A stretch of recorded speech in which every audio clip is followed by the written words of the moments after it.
தூத்துக்குடி மாவட்டம் குலசேகரப்பட்டினத்தில் பிரதமரின் வருகைக்கு எதிராக கருப்பு கொடி போராட்டம் நடத்திய காங்கிரசாரிடையே நன்றி சொல்வதில் தகராறு ஏற்பட்டதால் கைகலப்பானது. தூத்துக்குடியில் பல்வேறு நலத்திட்ட பணிகளை தொடங்கி வைக்க பிரதமர் மோடி வருகை தந்தார்.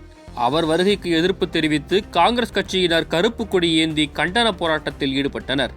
அப்போது தமிழ்நாடு மீனவர்களின் வாழ்வாதாரத்தை பாஜக அரசு காக்க தவறியதாக முழக்கங்கள் எழுப்பினர்.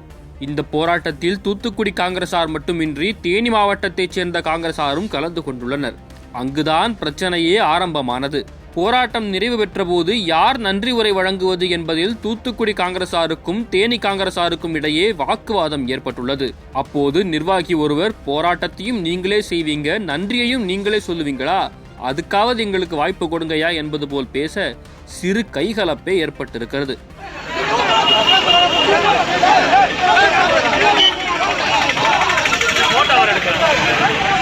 போராட வந்த இடத்தில் இவர்களோடு போராட வேண்டியதாய் இருக்கிறதே என்று நினைத்து கொண்டு முறுக்கிக் கொண்டு சென்றவர்களை சமாதானம் செய்து அழைத்து வந்து போராட்டத்தை முடித்து வைத்துள்ளனர் காங்கிரஸ் கட்சியினர். இச்சம்பவத்தால் அப்பகுதியில் சிறிது நேரம் பரபரப்பு ஏற்பட்டது.